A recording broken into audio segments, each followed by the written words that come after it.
اعوذ باللہ من الشیطان الرجیم بسم اللہ الرحمن الرحیم الف لام را تلک آیات الکتاب وقرآن مبین ربما یود الذین کفروا لو کانوا مسلمین ذرهم یأکلوا ویتمتعوا ویلہیہم الامل فسوف یعلمون۔ 14ویں سپارے کے آغاز میں اللہ رب العزت مشرکین اور غیر مسلمان جو لوگ ہیں یہود و نصارہ ان کا ذکر کر رہے ہیں کہ وہ کافر لوگ یہود و نصارہ مشرکین مسلمانوں کو جب کوئی فتح نصیب ہوتی ہے تو وہ یہ خواہش کرتے ہیں کہ کاش ہم مسلمان ہو جاتے۔ آج جنہیں فتح نصیب ہوئی ہے اس میں سے کچھ نہ کچھ مال غنیمت ہمیں بھی مل جاتا، یا دوسرا اس کا معنی یہ لیا جا سکتا ہے کہ کل قیامت کے دن جب مسلمانوں کو اللہ رب العزت کلمہ گو مسلمانوں کو اہل ایمان کو جنت الفردوس کا داخلہ نصیب فرمائے گا تو تب یہ لوگ خواہش کریں گے کہ کاش ہم دنیا میں اسلام قبول کر لیتے، کاش ہم مومن ہو جاتے اور آج ہم مسلمانوں کے ساتھ جنت الفردوس میں چلے جاتے۔ اس کے بعد اللہ رب العزت نے مشرکین مکہ اور دیگر لوگوں کے جو اعتراضات تھے ان کا جواب دیا ہے کہ وہ کیا کہتے تھے، وَقَالُوا يَا أَيُّهَا الَّذِي نُزِّلَ عَلَيْهِ الذِّكْرُ إِنَّكَ لَمَجْنُونَ لَوْ مَا تَأْتِينَا بِالْمَلَائِكَةِ إِن كُنتَ مِنَ الصَّادِقِينَ۔ وہ کہا کرتے تھے کہ یہ جو بھی پیغمبر آئے یا نبی علیہ السلام یہ جو ذکر کرتے ہیں نا، یہ ذکر نہیں ہے، اصل میں یہ بندہ پاگل ہو چکا ہے، یہ مجنون ہو چکا ہے۔ اللہ کے نبی علیہ السلام کے ذکر کو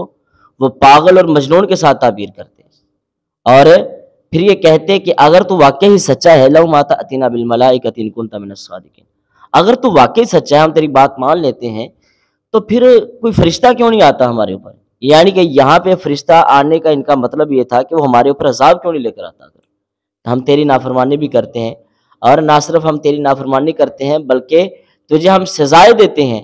اور طرح طرح کے طریقوں سے ہم تجھے تنگ کرتے ہیں، اس کے باوجود تیری کوئی مدد کرنے کے لیے کیوں نہیں آتا؟ اللہ فرماتے ہیں ما ننزل الملائکۃ الا بالحق وما كانوا اذا منزلین۔ جب وہ فرشتے آتے ہیں نا تو پھر ہر چیز ملیا میٹ کر دیتے ہیں، چونکہ جب وہ فرشتے آتے ہیں پھر وہ عذاب لے کر آتے ہیں اس پوری بستی کو جو اللہ رب العزت کی نافرمانی کرتی ہے اور اللہ کے پیغمبروں کا مذاق اڑاتی ہے اور ان کے حق کو حق نہیں مانتے، انہیں سزائیں دیتے ہیں۔ اللہ رب العزت اس ساری بستی کو پھر ملیا میٹ کر دیتے ہیں۔ اس کے بعد اللہ رب العزت نے قرآن اور حدیث کی صداقت کا جو معیار ہے وہ بیان کیا ہے کہ انا نحن نزلنا الذکر وانا لہ لحافظون، کہ ہم نے اس آیت کا جو پہلا مصداق لیا جاتا ہے وہ سب سے پہلے قرآن لیا جاتا ہے، لیکن اس آیت میں قرآن کی وضاحت نہیں ہے کہ اس سے مراد قرآن ہی ہے، اور اسی سے جو منکرین حدیث ہیں وہ اسی آیت کا سہارا لے کے حدیث کا انکار کر دیتے ہیں، حالانکہ اسی آیت سے دیکھا جائے تو اسی آیت کے اندر اللہ رب العزت نے قرآن کا ذکر نہیں کیا بلکہ ذکر کا ذکر کیا ہے کہ ہم نے جو ذکر نازل کیا تھا اس کی ہم حفاظت کرتے ہیں۔ دوسرے مقام پر اللہ رب العزت فرماتے ہیں اللہ نزل احسن الحدیث کتاب متشابہ، کہ جو آپ باتیں کرتے ہیں جو حدیث ہیں وہ بھی اللہ رب العزت کی طرف سے منزل من اللہ۔ یہاں ذکر سے مراد قرآن تو اول مصداق ہے ہی ہے بلکہ قرآن کے ساتھ حدیث بھی ہے۔ جو منکرین حدیث ہیں ان کے لیے یہ بہت بڑی دلیل ہے کہ اگر وہ یہاں سے ذکر سے مراد قرآن لیتے ہیں تو پھر یہیں سے ذکر سے مراد بھی ہم حدیث لیتے ہیں، چونکہ ذکر سے مراد قرآن نے خود وضاحت نہیں کی کہ ذکر سے مراد یہاں پہ قرآن ہے، اس کی وضاحت کس نے کی؟ اللہ کے نبی علیہ السلام نے۔ ہمیں کس سے پتہ چلا؟ حدیث سے پتہ چلا۔ اگر ہمیں حدیث سے پتہ چل رہا ہے تو اس کا مطلب یہ ہے کہ حدیث بھی ذکر ہے اور قرآن و حدیث دونوں کا ذکر، جو یہ چیزیں اللہ رب العزت نے ان دونوں کا ذمہ اپنے اوپر لیا ہوا ہے۔ اور اللہ رب العزت اس کے بعد اس چیز کا اعلان فرما رہے ہیں کہ وَلَوْ فَتَحْنَا عَلَيْهِمْ بَابًا مِّنَ السَّمَاءِ فَظَلُّوا فِيهِ يَعْرُجُونَ۔ جن لوگوں نے اسلام قبول ہی نہ کرنا، کلمہ نہیں نہ پڑھنا، آپ جو مرضی کر لیں انہوں نے کلمہ نہیں پڑھنا، حتیٰ کہ اللہ رب العزت اگر ان کے لیے آسمان سے دروازے بھی کھول دے، آسمان سے دروازے بھی کھول دے تب بھی وہ اسلام قبول نہیں کریں گے، تب بھی وہ یہی سمجھیں گے کہ شاید ہم اوپر چڑھتے جا رہے ہیں۔ لَقَالُوا إِنَّمَا سُكِّرَتْ أَبْصَارُنَا بَلْ نَحْنُ قَوْمٌ مَسْحُورُونَ۔ تب وہ یہ کہیں گے کہ ہماری آنکھیں باندھ دی گئی ہیں، ہماری آنکھوں پہ جادو کر دیا گیا ہے۔ حقیقت یہ ہے کہ محمد کچھ نہیں کہہ رہا اور اس کی باتیں ساری جھوٹی ہیں۔ اللہ رب العزت یہاں پہ فرماتے ہیں کہ اللہ میرے پاک پیغمبر آپ ان کی اتنی فکر نہ کیا کریں، جن لوگوں نے اسلام قبول نہیں کرنا انہوں نے ہرگز نہیں کرنا، آپ جس قدر ورزی اپنا زور اور آزمائی کر لیں۔ اس کے بعد اللہ رب العزت نے انسان کی تخلیق کے متعلق بات کی ہے، وَلَقَدْ خَلَقْنَا الْإِنسَانَ مِنْ صَلْصَالٍ مِّنْ حَمَإٍ مَّسْنُونٍ وَالْجَانَّ خَلَقْنَاهُ مِنْ قَبْلُ مِنْ نَارِ السَّمُومِ، کہ ہم نے انسان کو ایک بجنے والی مٹی اور بسیدہ سیاہ چیکڑ والی مٹی سے ہم نے انسان کو پیدا کیا ہے، اور جنوں کو ہم نے اس سے پہلے پیدا کر دیا تھا اور آگ سے پیدا کیا تھا۔ اللہ رب العزت نے فرشتوں کو کہا وَإِذْ قَالَ رَبُّكَ لِلْمَلَائِكَةِ إِنِّي خَالِقٌ بَشَرًا مِّن صَلْصَالٍ مِّنْ حَمَإٍ مَّسْنُونٍ، کہ میں انسان کو بنانے جا رہا ہوں، اور بناؤں گا کس چیز سے؟ میں اسے ایک بجنے والی سیاہ بسیدہ اور بدبودار کیچڑ سے میں اس کی تخلیق کروں گا۔ آپ نے کیا کرنا ہے؟ آپ نے اسے سجدہ کرنا ہے۔ جب میں اس میں روح پھونک دوں آپ نے اسے سجدہ کرنا ہے۔ سب نے سجدہ کیا الا ابا، لیکن الا ابلیس ابا ان یکون مع الساجدین، شیطان نے ان کے ساتھ سجدہ نہیں کیا۔ پوچھا گیا کہ تو نے سجدہ کیوں نہیں کیا؟ شیطان کہتا ہے کہ میں نے اس لیے سجدہ نہیں کیا کہ میں اس سے بہتر ہوں، یہ مٹی سے پیدا ہوا ہے اور میں آگ سے پیدا ہوا اور اس سے پہلے پیدا ہوا ہوں، لہٰذا میں اسے سجدہ نہیں کروں گا۔ اللہ رب العزت نے اسے کہا قال فاخرج منها فانك رجيم وان عليك اللعنة الى يوم الدين، کہ تو یہاں سے ہماری جنت سے اور ہماری آسائشوں سے نکل جا، ہماری جگہ سے چلا جا، اور تجھے ایک وقت تک تجھے دنیا میں چھوڑ دیا جاتا ہے، تجھے مہلت دی جاتی ہے، تو لعین ہے۔ اس نے پھر کہا کہ اگر میں جا تو رہا ہوں، نافرمان قرار دے دیا گیا ہوں، تو اللہ مجھے پھر تو موقع دے دے کہ میں اپنے شر سے لوگوں کے سامنے گناہ کو مزین کر کے پیش کروں۔ میں اپنے وجہ سے اور اپنے شر میں اور اپنے ساتھ کچھ لوگوں کو ملانے کے لیے ان کا جو گناہ ہے اور ان کی جو گندی چیزیں ہیں انہیں ان کے لیے خوبصورت، اور وہ اس طرح سمجھے کہ شاید یہ جائز چیزیں ہمارے سامنے شیطان لے کے آ رہا ہے، میں اس طرح کا معاملہ کر کے ان کے ساتھ پیش آؤں۔ اللہ رب العزت نے فرمایا کہ جا، تجھے قیامت کے دن کے لیے تک کے لیے اجازت ہے، لیکن وہ لوگ جو خالصتاً میرے پکے بندے ہیں، معنی اس کا یہ ہے کہ جو ایمان والے ہیں، صحیح راسخ العقیدہ ہیں، انہیں تو کبھی بھی گمراہ نہیں کر سکے گا۔ اس کے بعد اللہ رب العزت نے جہنمیوں کا ذکر کرنے کے بعد فوری یہ فرمایا ان المتقین فی جنات وعیون ادخلوها بسلام آمنین،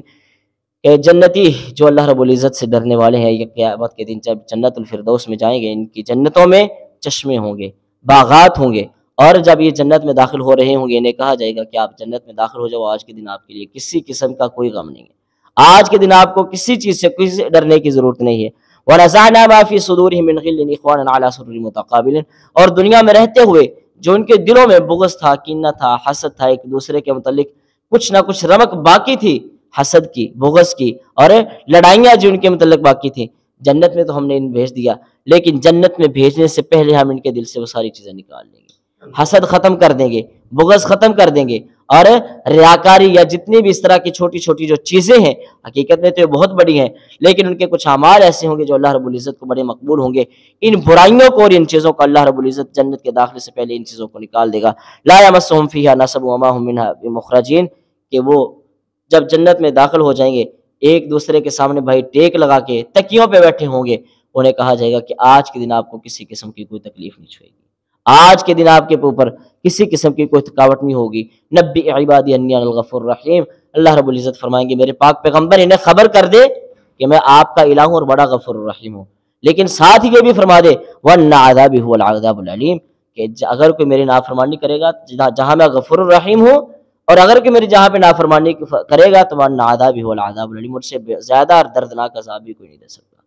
لہٰذا اگر یہ اچھے کام کرتے رہیں گے تو میں ان کے لیے راہیں آسان کرتا رہوں گا اور انہیں جنت الفردوس کے داخلے میں بھیجتا رہوں گا، لیکن جیسے ہی یہ لوگ میری نافرمانی کریں گے اور سرکشی کریں گے، اللہ رب العزت فرماتے ہیں ہم ان کے لیے دردناک عذاب لے کر آئیں گے۔ اسی طرح اللہ رب العزت نے آگے وَلَقَدْ آتَيْنَاكَ سَبْعًا مِّنَ الْمَثَانِ وَالْقُرْآنِ الْعَظِيمِ، اس کی تفسیر ویسے تو سورۃ فاتحہ میں بہت زیادہ گزر چکی تھی، لیکن اشارتاً یہاں پہ ذکر کیے دیتے ہیں، یہاں سے مراد وہ 7 آیات ہیں۔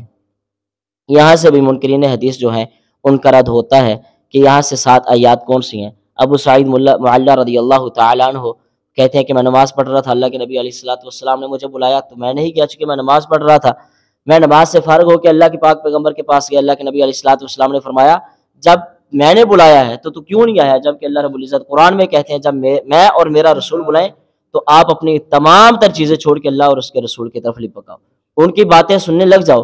تو کہ اللہ کے نبی علیہ الصلوۃ والسلام نے فرمایا کہ میں تجھے ایک چیز بتاؤں گا، مسجد سے نکلنے سے پہلے مجھے یاد کروانا۔ جب مسجد سے نکلنے لگے، ابو سعید معلّہ رضی اللہ تعالیٰ عنہ کا نبی مکرم علیہ الصلوۃ والسلام نے ہاتھ پکڑا، اور ابو سعید معلّہ رضی اللہ تعالیٰ عنہ کہنے لگے اللہ کے نبی آپ نے کچھ بات کی تھی کہ کچھ یاد کروائیں گے۔ اللہ کے نبی علیہ الصلوۃ والسلام نے فرمایا وَلَقَدْ آتَيْنَاكَ سَبْعًا مِّنَ الْمَثَانِي، مجھے 7 لمبی آیات جو دیکھنے میں چھوٹی ہیں لیکن اپنے معنی مفاہیم کے اعتبار سے اور اپنی حجیت کے اعتبار سے سب پہ بھاری ہیں، یہ مجھے 7 آیات دی گئی ہیں، اور ان چیزوں کو مضبوطی سے پکڑو۔ والقرآن العظیم، اور یہ جو قرآن ہے یہ سارے کا سارا ان 7 آیات کی تفسیر ہے اور ان 7 آیات کی تشریح ہے۔ یہاں سے بھی منکرین حدیث کا رد ہوتا ہے کہ وہ 7 آیات یہاں سے کون سی مراد لیتے ہیں۔ پوچھا جائے تو کہیں گے کہ 7 آیات وہ جو سورۃ فاتحہ والی وہ ہیں، حقیقت میں وہ حدیث کا انکار کر دیتے ہیں، یعنی جہاں پہ اپنے مطلب کی بات آتی ہے وہاں پہ وہ چیزیں لے لیتے ہیں، جہاں پہ اپنے خلاف بات آتی ہے وہاں سے ان چیزوں کو چھوڑ دیتے ہیں۔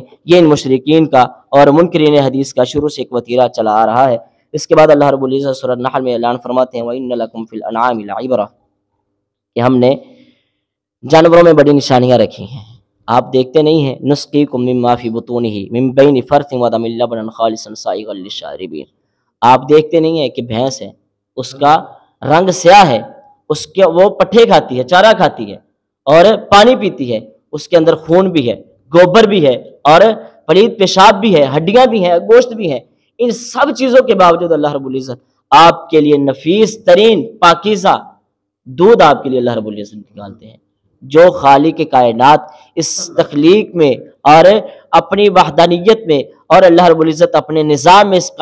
قدر قادر مطلق ہے کہ وہ ان تمام چیزوں میں سے پاکیزہ نفیس دودھ آپ کے لیے پیش کرتا ہے، اور یہی دودھ آپ بچوں کو پلاتے ہیں، آپ بڑے ذوق سے پیتے ہیں، اور چائے وغیرہ بھی اس کے دیگر مشروبات بنتے ہیں۔ جو مالک کائنات کی یہ دودھ نکالنے پہ قادر ہے وہ ساری کی ساری دنیا کائنات کا مالک کیوں نہیں ہو سکتا؟ وہ اکیلا نہیں اس نظام کو چلانے والا کیوں نہیں ہو سکتا؟ اور پھر اللہ رب العزت نے بالخصوص یہاں پہ شہد کی مکھی کا ذکر کیا ہے کہ وہ مختلف جگہوں سے جا کے اور مختلف پھلوں سے جا کے اور مختلف پودوں سے جا کے وہ اپنا جناب دانہ چوگتی ہے، وہ اپنا اس سے شہد چوستی ہے، اس سے خوراک حاصل کرتی ہے، اور اس پیٹ میں سے جو گوبر نکلتا ہے اس کے لیے تو گوبر ہے لیکن آپ اسے شہد کے طور پہ استعمال کرتے ہیں۔